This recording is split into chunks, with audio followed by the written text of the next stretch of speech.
Hey guys, I just want to talk about some September, early fall, late summer, recent car news because there's been a lot happening in the world of the automotive industry as of late. So I wanted to run through a couple of things that I thought were worth noting. So first off, I'm sure many of you have heard of Maserati's new flagship, the MC20. That's coming out soon.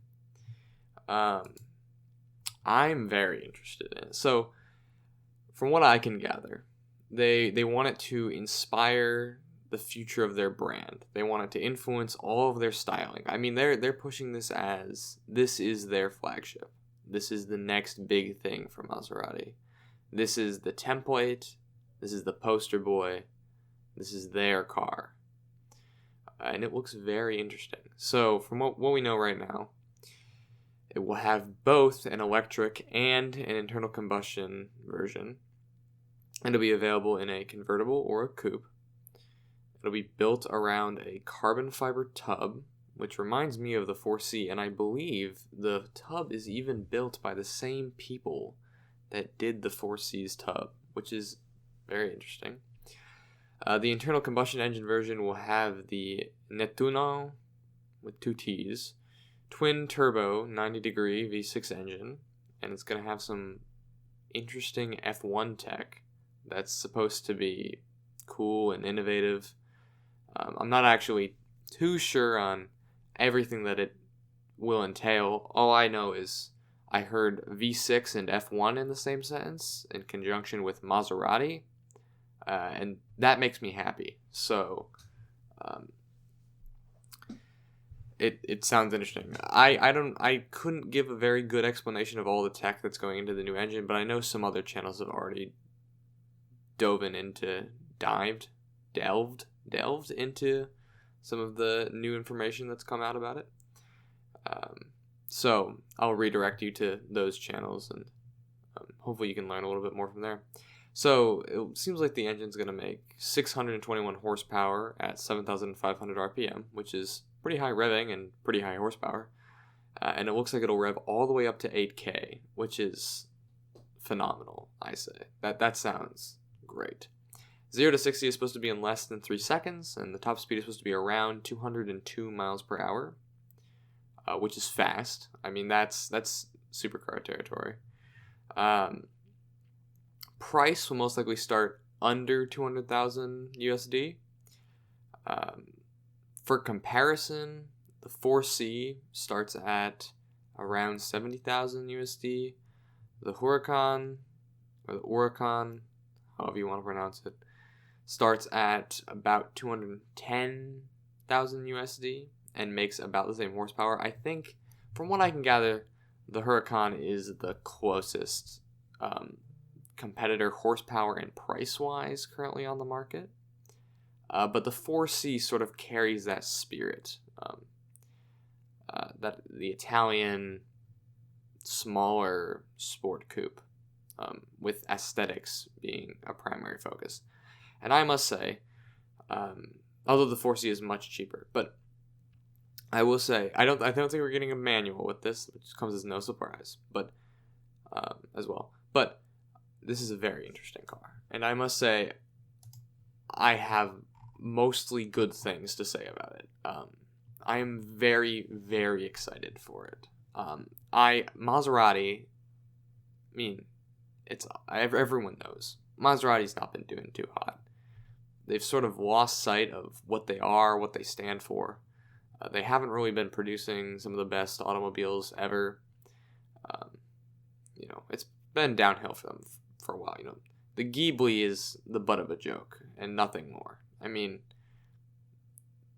the Gran Turismo only gets love when you're talking about budget supercars that have depreciated. Like, their brand is just not doing great. Their image is not doing great. Whatever that new SUV is apparently brought some life back into the company, and I think probably gave them enough funds to say, all right, we're going to be done with this, and we're going to figure something else out. And I'm, fingers crossed, I'm really hoping this is that solution. This is the solution to that problem. I'm sure, I haven't really looked into it, but I'm sure a lot of people have a lot of opinions on the looks. And I gotta say, when I think Maserati, I don't think this shape, but this, what they've done, I think is very good. I think it's a very, very good looking car. I don't know how big it's going to be in real life, but judging from what I've seen, it looks like it's like a compact supercar. Like it's a small, but still incredibly Italian, very flamboyant, but not excessively so car. I'm very interested. It looks amazing. The only critiques I have is the front end. I mean, you can say, hey, catfish, you know, I'm sure lots of people are saying that it does sort of have that type of look. I think it works very well. It's a very traditional, straightforward solution, and I quite like it. I think they did it quite tactfully. I will say that the lower grills, the little things coming off the side, the little smirk, sort of reminds me of some newer BMWs, and it just doesn't look that good, I don't think. I don't know what else they would have put there or how they would have styled that differently, so maybe I shouldn't be criticizing, but it looks a little bit off to me. And then I also don't like it looks like on the side profile you can see some what looks like a lower intake, maybe for the brakes, maybe for the engine, maybe for the wheel well, but it's sort of concealed. Within that the door sill. I don't know. I would like to see that air intake advertised a little bit more. Maybe make that body color, or maybe something along those lines, and make the lines a little bit more pronounced. Assuming that is in fact an intake. But other than that, I think the car looks gorgeous. I really hope it succeeds. I mean, fingers crossed. This car looks amazing. I just want Maserati to get back on their feet and keep doing stuff like this, giving us 600 horsepower F1 engines that rev to 8K, and giving us cool luxury cars. That's all I want. And I'm hoping this car will push them into the next age of success. So, next up, 400Z, talk of the town. Talk of the town, talk of the community. What do we know? We know a lot now. So it turns out, if you guys remember my video from way back last winter, I think, I was talking about how they were teasing the 400Z, and I had some, speculation about it, and it looks like everything's pretty much in line with what people were guessing back then. Twin turbo V6, sort of surprising. I almost expected naturally aspirated, but twin turbo V6, they called it 400Z,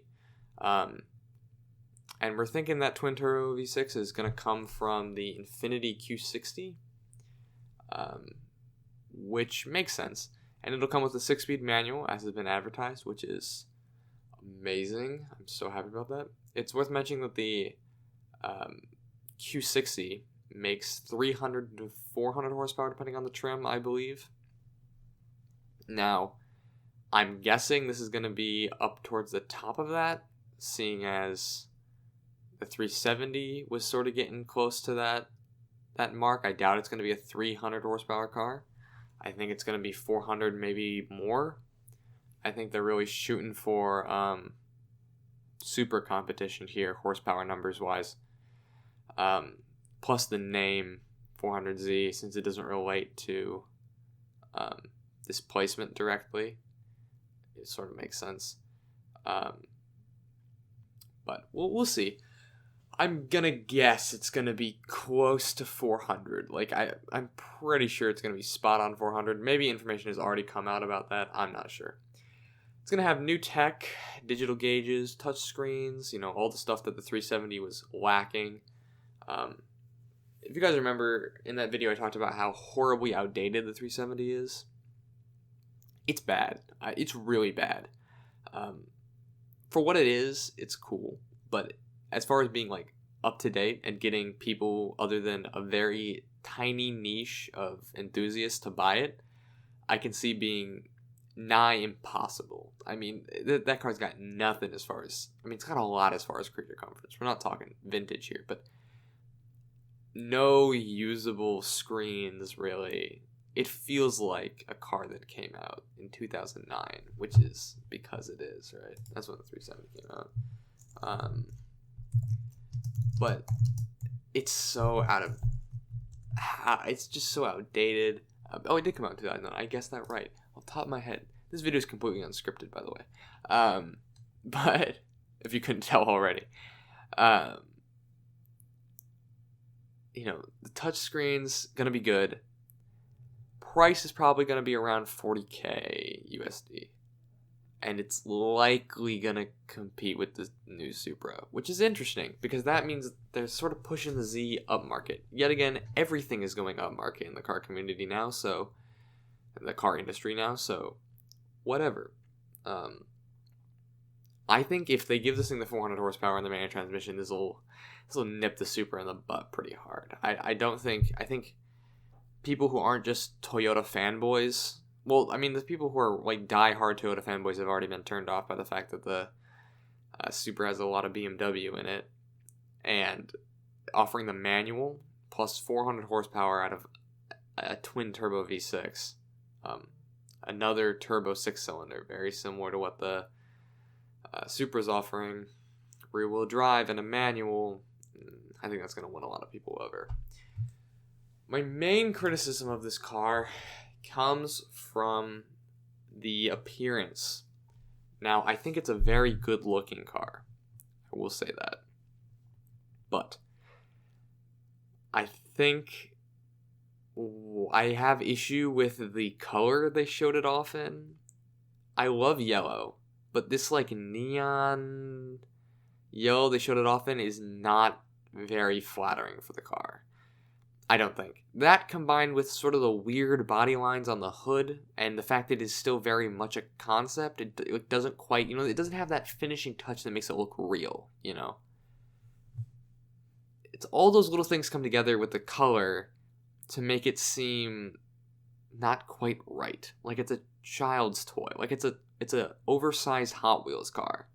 Like it just doesn't quite look right.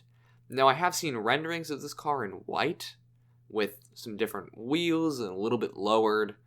And it looks good. It looks really good.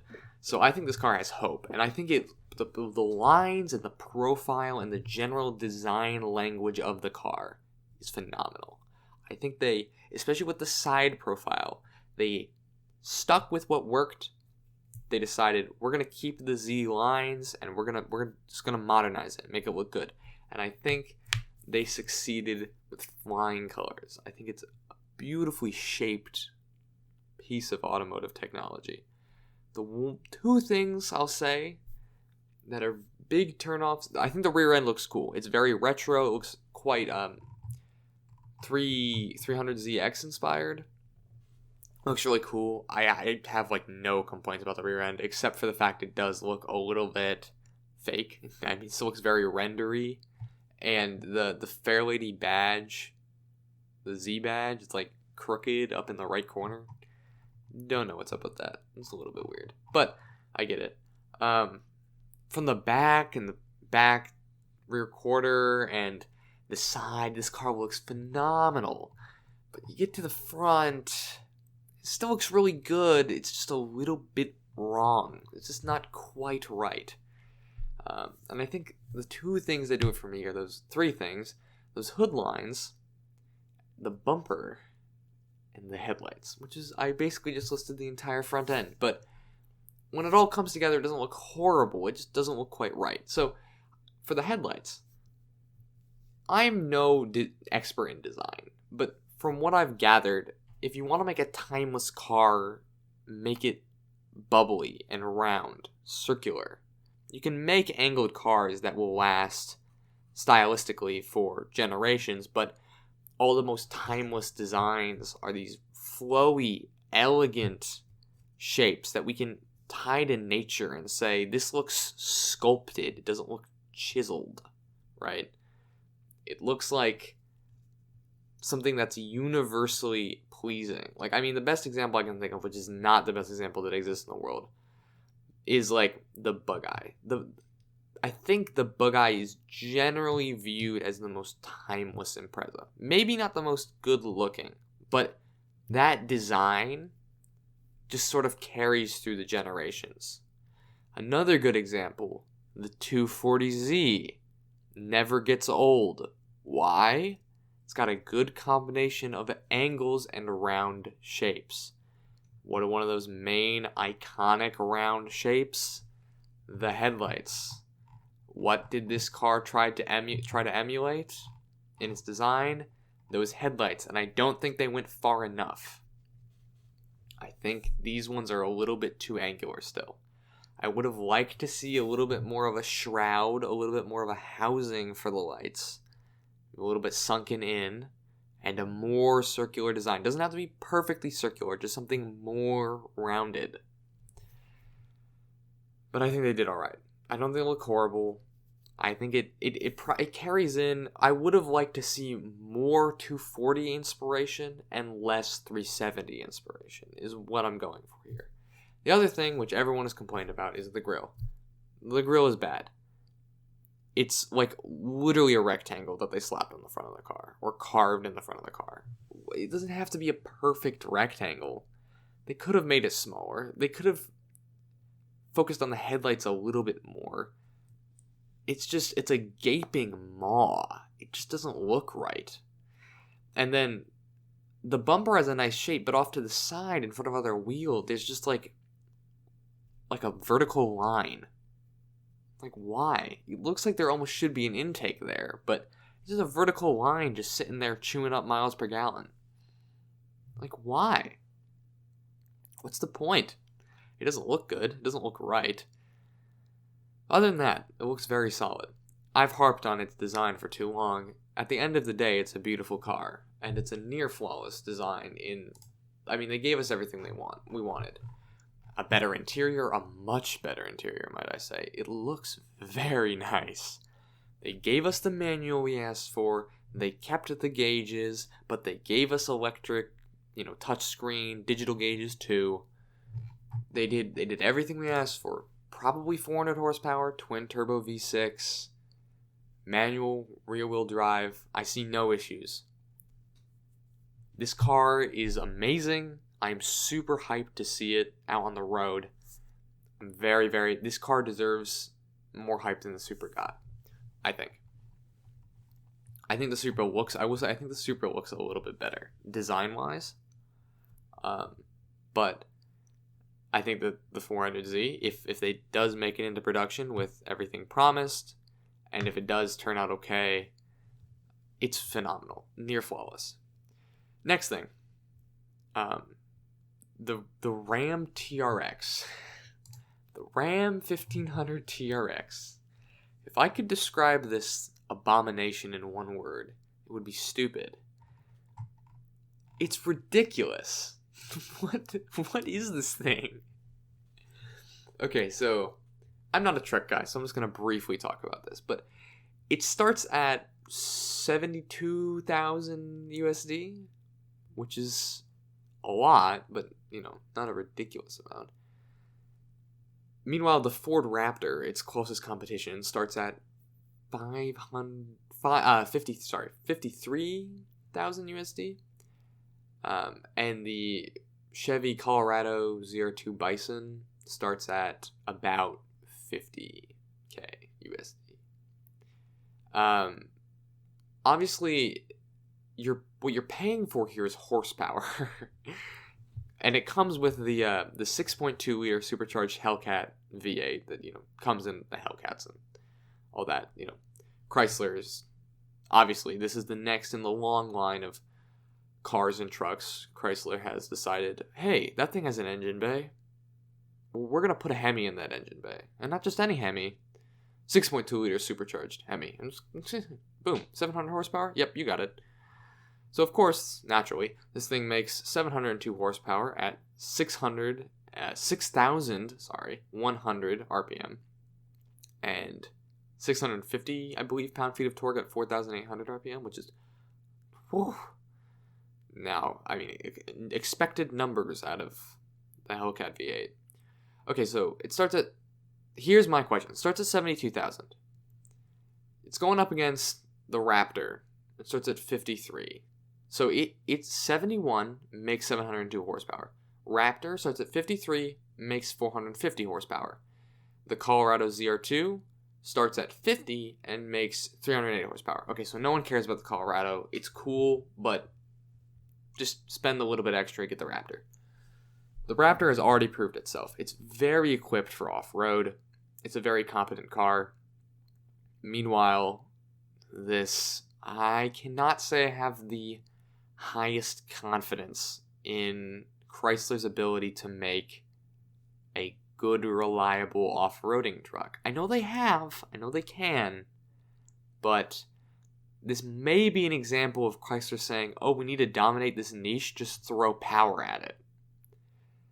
What makes me concerned is I'm not convinced that the Raptor is going to be worse value for money. I think the Raptor might end up, I know very little about this topic, but the Raptor may end up being better value for money because it's already been proven.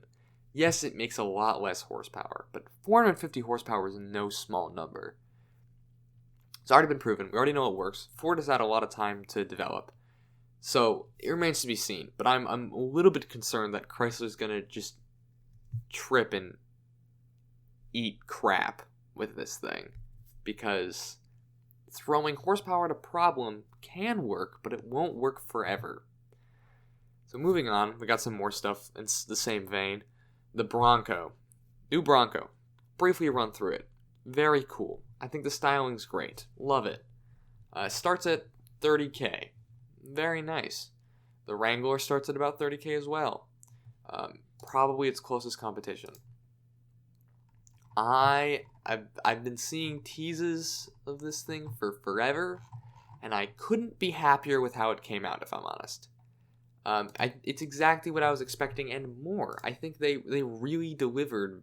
I mean, surprisingly, I think they delivered what we asked for. The main thing that I'm amazingly shocked by is the 7-speed manual that they're offering. Why are they offering a 7-speed manual? Is this real life? How? It's amazing. I'm so glad. It looks great. I'm all for it. This thing's gonna be super cool. My one concern is, so I think 9 times out of 10 is gonna blow the Wrangler out of the water. I think the Wrangler is still probably a better all-rounder platform, but this thing's gonna dominate. It'll probably dominate the market as well. I'm very excited to see it on the road, and I know I'll see it around because I'm fairly confident this is gonna sell well. My one concern is Land Rover is over here trying to push out the Defender and make some money, and then Ford comes out here with the Bronco, which is way cheaper. I mean, the Defender starts at $50,000 USD. The Bronco starts at $30,000 USD. And it offers a 7-speed manual and better styling, in my opinion, and probably a little bit better quality, which makes me concerned. I think the Defender will still do great overseas because it always has. But here in America, we don't have that loyalty to the Defender. We're not gung-ho about our Defenders. We're just sort of like, oh, it's a Land Rover. Cool. I'm worried the Bronco might just devour the Land Rover Defender's market share and leave no crumbs. I mean, maybe it has the niche with the luxury side of things, but I'm not sure. And I'm concerned because I don't want Land Rover to just fail. I don't want them to fail. I want them to succeed, but this Bronco might just devour their market share. Okay, next up, BRZ. So, new 2021, it seems like, BRZ / Toyota 86. It's to be officially released sometime relatively soon, according to what we know, what's been speculated. My guess, as I've said before, and I will say again, is it's going to have around 230 to 240 horsepower coming out of a naturally aspirated FA24 2.4 liter flat 4 from the Ascent, but I think it's going to be naturally aspirated. I don't think they're going to turbo it because I think it would eat into the Supras. As much as it sucks to say, I think turboing it would eat into the Supra's market share and the WRX's market share. And I don't think either company wants that. So I don't think it's going to be turboed. But I think we can probably expect around 200 230 to 240 horsepower, which I think is a great number for what the car is. Hoping for a manual. It'll probably happen. It would be very surprising if they remove the manual. So, judging from the camo pics we have, it looks pretty tame, I have to say. I was expecting... I mean, you can't see a ton, but I was expecting a little bit more aggressive. It definitely looks different, but not too different, which is a good thing, I think. But I was expecting something more aggressive and radical, but it almost looks boring. But who knows? I'm sure it'll come out good. Bland doesn't necessarily mean bad. This car fills the niche of just sort of the poor man's sports car in a way, or maybe not the poor man's sports car, but it is the go-to import rear-wheel drive affordable thing next to the Miata. I mean, it's basically sharing the market with the Miata. I think it's probably going to bump up. I think I've said this before and I'll say it again. I think it's probably going to bump up into sort of its own little clade up right above the Miata, where the Miata is that really lightweight, low horsepower, fun manual car. And this is going to be, 230, 240 horsepower, so a little bit above it horsepower-wise. Still with a manual, still light, but a little bit heavier and probably a higher price tag. But judging by the looks, I think they're going for a simple, inexpensive, and clean aesthetic with this car. And that makes me excited. So I'm happy about it. I'm all for it. I'm pumped for whatever happens with the new 8.6. I don't think they can mess this up. I think it's going to come out good as long as they give it at least a slight bump in horsepower. I'm okay with just 20. But just a slight bump, I don't think they can go wrong. Speaking of teased cars that are under camo, we've got the 2022 WRX. It reminds me a lot of the concepts they've been putting out. The the STI Sport concept and the Visiv Sport concept and whatever, all that. It reminds me a lot of that. It looks like pretty much the same as those concepts, which I think means we can expect what this car is going to look like coming out pretty accurately. And I'm not upset about it. I think it looks great. The one thing is I wish the hood scoop was a wee bit more aggressive. I think they're going for the Lavorg style hood scoop. Which isn't bad. It's a wide hood scoop, but it's a little bit less deep and pronounced. So I think if you take the Lavorg and you take the Visiv concept and you combine them together and you make it a sedan, I think that's what the 22 WRX is going to look like. Very happy about it. I think the design is great. I'm very excited for it.